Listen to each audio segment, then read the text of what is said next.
waiting for. 007 First Light is an action-packed, story-driven adventure spy thriller where you play as a young James Bond as he ventures on his first journey and his first steps into the larger world of spycraft.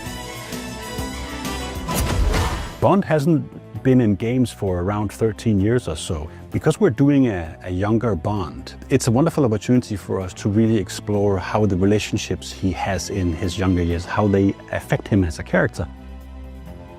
We want to make sure that the player is engaged all the way while telling a super interesting story. Since it's the origin story, really trying to hammer his license to kill and how he can actually become the superhero that we all know and love.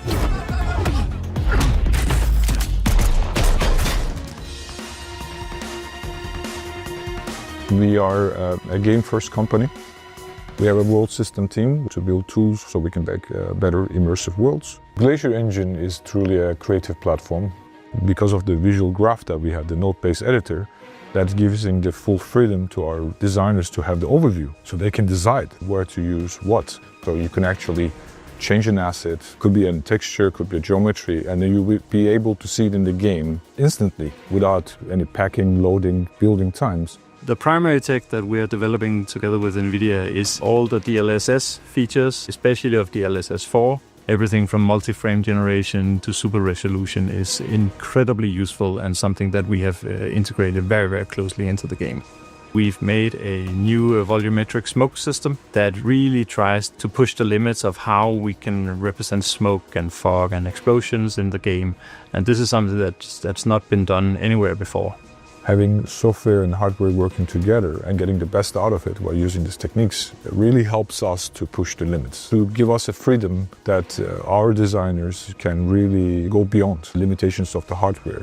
We also want to make sure that we can improve on the action elements of the game. So shooting and cover mechanics and all that sort of stuff has also taken a huge leap forward to make sure that it's an actual action game.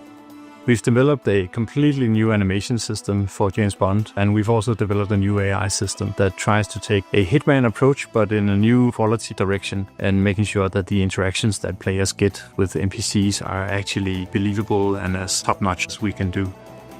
As a game developers, we entertain people, but entertainment is not just fun, it's also creating those memories. So we are very proud building games that people remember. I would hope that we find a new, fresh audience for Bond and that they get to connect to this character. And I would hope for them that they get to fall in love with him a little bit like we have during this development. We are very proud at being the team that can actually bring 007 back into gaming. And this is something that we want to nourish and see what we can do to encourage players to actually just enjoy this experience that we're crafting for them.